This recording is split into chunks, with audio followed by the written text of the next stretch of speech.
नमस्कार मंडळी, स्वागत आहे तुमचं सिरियल कट्टा मराठी या आपल्या यूट्यूब चॅनलवर. आज ठरलं तर मगच्या भागामध्ये साक्षीचं सत्य बाहेर पडणार आहे. अर्जुन साक्षीला तिचाच फोन दाखवून विचारतो, मिस साक्षी शिकरे, हा तुमचा फोन आहे का? साक्षी खूप घाबरलेली असते. अर्जुन पुन्हा विचारतो, साक्षी शिकरे, हा तुमचा फोन आहे का? खोटं बोलण्याआधी विचार करा, कारण ह्या फोनचे सगळे डिटेल्स मी आधीच टेलिकॉम कंपनीकडून मागून घेतलेत. पण मी तुम्हाला पुन्हा एकदा विचारतो, हा फोन तुमचाच आहे का? त्यावर घाबरलेली साक्षी शेवटी हो बोलते. त्यावर अर्जुन बोलतो, छान, म्हणजे तुमच्याकडे 2 फोन आहेत. त्यावर साक्षी बोलते, का? आता माझ्याकडे 2 फोन असणं हा गुन्हा आहे का? उद्या म्हणाल मी श्वास घेते, हा सुद्धा गुन्हा आहे. त्यावर अर्जुन म्हणतो, नाही, अजिबात नाही.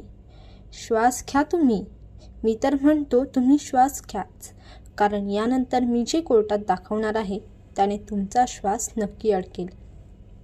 त्यानंतर अर्जुन चैतन्यकडून रिपोर्टचा एन्व्हलप घेतो.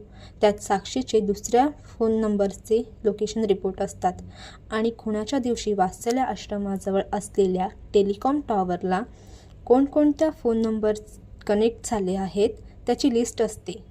त्या लिस्टमध्ये साक्षीचा फोन नंबरही असतो आणि त्या फोनचे लोकेशन वात्सल्य आश्रमाच्या आत आहे असं अर्जुन न्यायाधीशांसमोर सांगतो. हे ऐकून सगळे थक्क होतात. मधुभाऊ आणि सायली आनंदी होतात, पण रविराज मात्र तन्वीकडे रागात बघतात.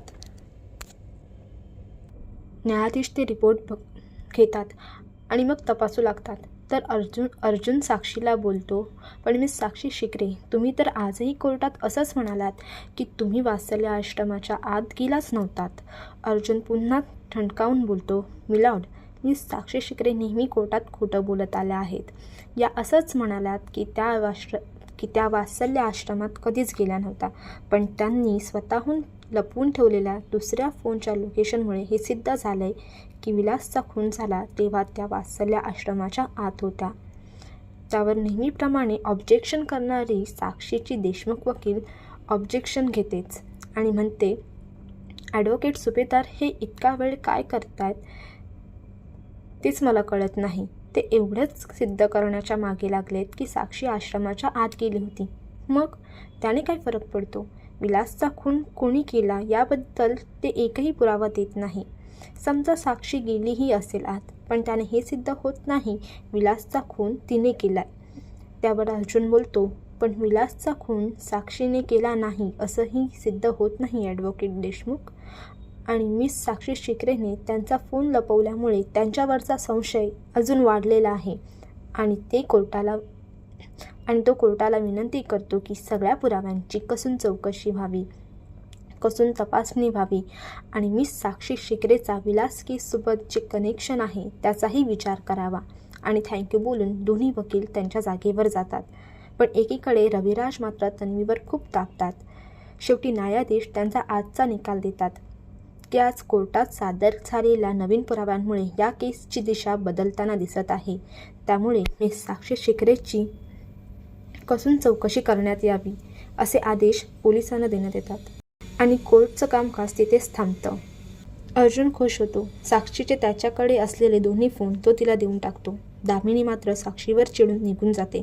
कोर्टनंतर रविराज प्रियाला त्यांच्या घरी नेऊन कोर्टात खोटी साक्ष का दिली म्हणून त्याबद्दल चांगलाच जाब विचारतात.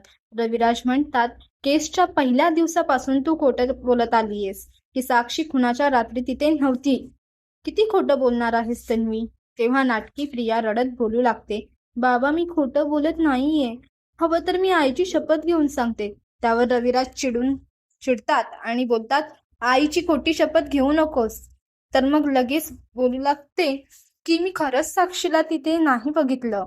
त्यावर रविराज बोलतात, अर्जुनने पुराव्यासोबत हे सिद्ध केलंय की साक्षी खुनाच्या रात्री तिथेच होती आणि तो खोटे पुरावे कधीच देणार नाही.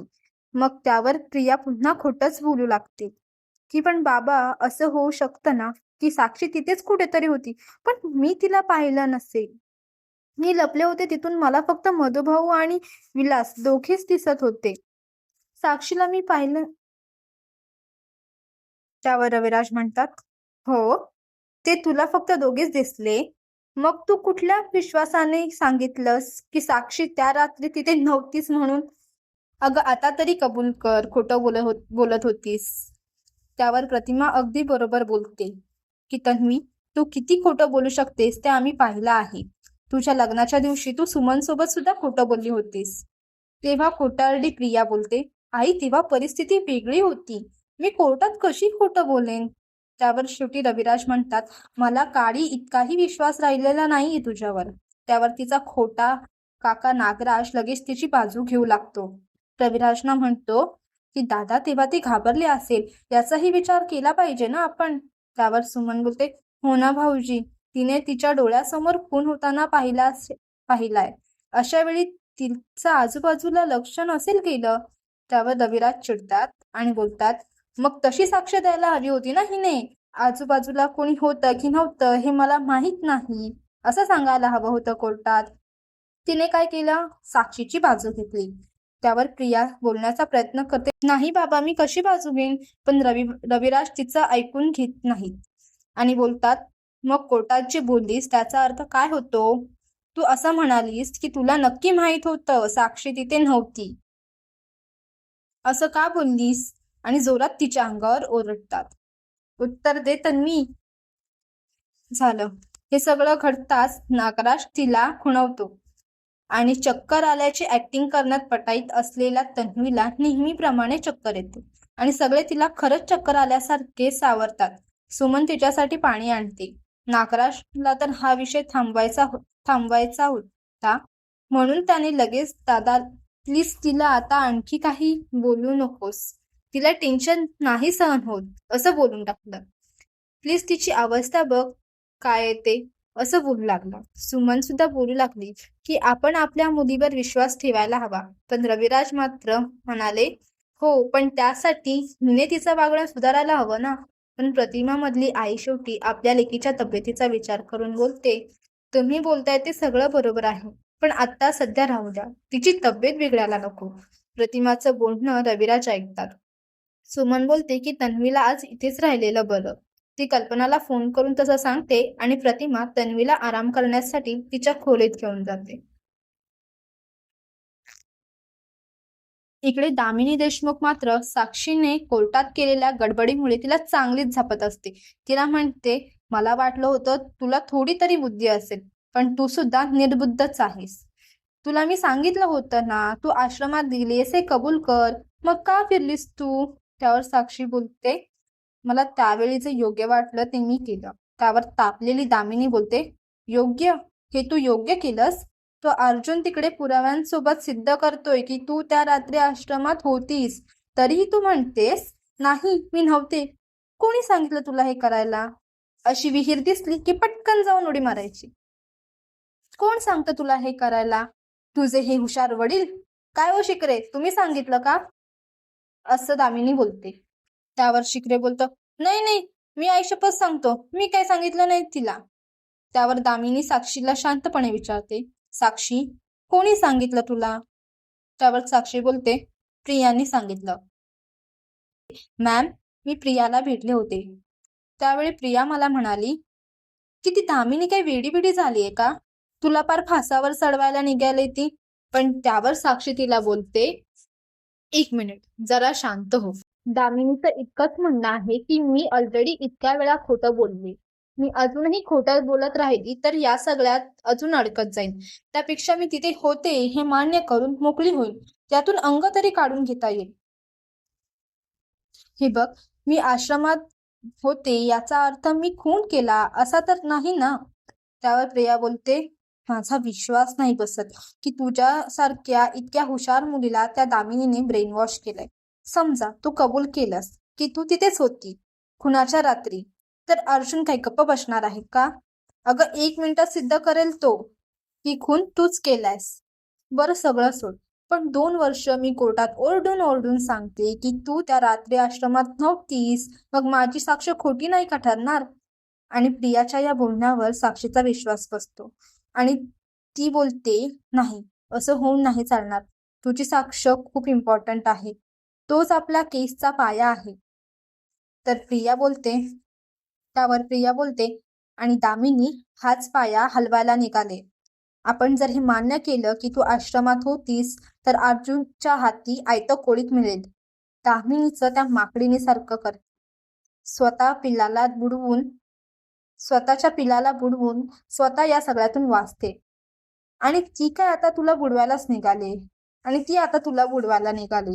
आणि तिला काय ग? तू खुणासाठी जाशील फासावर आणि ती सगळ्यांना सांगेल माझी क्लायंट माझ्यासोबत खोटं बोलली, त्याला मी तरी काय करणार? स्वतःची बुद्धी वापरायची हीच वेळ आहे. एकतर दामिनीचं ऐकून फासावर लटक, नाहीतर 2 वर्ष आपण जे ठामपणे बोलत आलोय त्यावर अडून राहायचं. इकडे अर्जुन आणि सायली खुश होऊन हातात हात घालून घरी येतात. सायली अर्जुनला बोलते, मला इतका आनंद झालाय की काय सांगू. अर्जुन बोलतो, ते दिसते तुझ्या चेहऱ्यावर. सायली बोलते, मधुभाऊ गेली 2 वर्ष सांगत होते साक्षी आश्रमात आत आली होती, पण प्रियाच्या खोट्या साक्षीमुळे हे सिद्धच होत नव्हतं. पण शेवटी तुम्ही सिद्ध करून दाखवलं. तितक्यात मधुभाऊ येतात आणि अर्जुनचे मनापासून कौतुक करतात. अर्जुन हसत बोलतो, मी जे करतोय ते माझं कर्तव्य आहे, एक वकील म्हणून आणि तुमचा मुलगा म्हणून सुद्धा. मधुभाऊ म्हणतात, मला भीती वाटायची, मला जन्मठेप झाली तर माझ्या इतर मुलांचं काय होईल, पण आता खात्री वाटायला लागली. तुम्ही मला आणि माझ्या मुलांना त्यातून नक्की न्याय मिळवून द्याल. अर्जुन मान हलवतो आणि तितक्यातच त्याला चैतन्याचा फोन येतो आणि तो सायलीला बोलतो, चल आपल्याला लगेच निघावं लागेल. मधुभाऊ विचारतात, जावई बापू सगळं ठीक आहे ना? त्यावर अर्जुन बोलतो, आता सगळं ठीक होणार आहे. आणि तो चेंज करायला निघून जातो. साक्षीच्या सगळ्या बोलण्यावर दामिनी बोलते, तुझा त्या प्रियावर विश्वास बसला माझ्यापेक्षा. त्यावर साक्षी दामिनीची माफी मागू लागते आणि गयावया करून बोलते, एकदा माझ्या जागी उभं राहून बघा ना. त्या अर्जुनने आधी सुद्धा मला जेलमध्ये पाठवलंय. भयंकर अनुभव होता तो, त्यामुळे मी काही महिने डिप्रेशन मध्ये सुद्धा होते. आणि तेव्हा जर मी मान्य केलं असतं मी आश्रमात होते आणि अर्जुनने ते सिद्ध केलं असतं की खून मीच केलाय, तर मग काय? त्यावर वैतागलेली दामिनी बोलते, अगं मी बघून घेतलं असतं ना, मग माझं काम आहे ते. गेली 20 वर्ष हेच करते मी. अर्जुन काय करेल हे कळलं होतं, म्हणूनच तर तुला वाचवण्याचा प्रयत्न करत होते ना. तर नाही, तू कोर्टात खोटंच बोलतेस, कारण तुम्हाला बाप लेकीला स्वतःची अक्कल चालवायची आहे ना. आणि महिपतवर चिडून बोलते, काय काय निस्तरायचं आहे मी. आणि इथेच आजचा भाग संपतो. पुढील भागात आपण पाहणार आहोत की केसबद्दल न्यूजवर दाखवत असतात की ॲडव्होकेट अर्जुन सुभेदार यांनी साक्षीच्या खोट्या पुराव्यांचा पर्दाफाश केला आहे. पण आश्रम केसमध्ये पोलीस इन्चार्ज असलेल्या इन्स्पेक्टर सरंजामेवर आता संशय वाढतोय. ऑफिसर सरंजामे काही लपवण्याचा प्रयत्न करतात का? तितक्यातच अर्जुन आणि सायली सरंजामेच्या घरी पोहोचतात. अर्जुनने सोबत एक फाईल आणलेली असते आणि अर्जुन त्यांना म्हणतो की या फाईलमध्ये तुमच्या सगळ्या बेकायदेशीर कामांची यादी आहे, तेही पुराव्यांसकट. आता निर्णय तुमचा आहे, आमची साथ द्यायची की अजूनही खोटी नाटकं करायची. मंडळी, उद्याच्या भागात आपल्याला पाहायला मिळेल की इन्स्पेक्टर सरंजामे काय करणार आहेत. अर्जुन आणि सायलीची साथ देणार आहेत, मैपतच्याच बाजूने उभे राहणार आहेत. या पुढील भागात काय होणार आहे पाहण्यासाठी आत्ताच आपल्या सिरियल मराठी कट्टा चॅनलला सबस्क्राईब करा आणि बेल आयकॉनवरही क्लिक करा. धन्यवाद.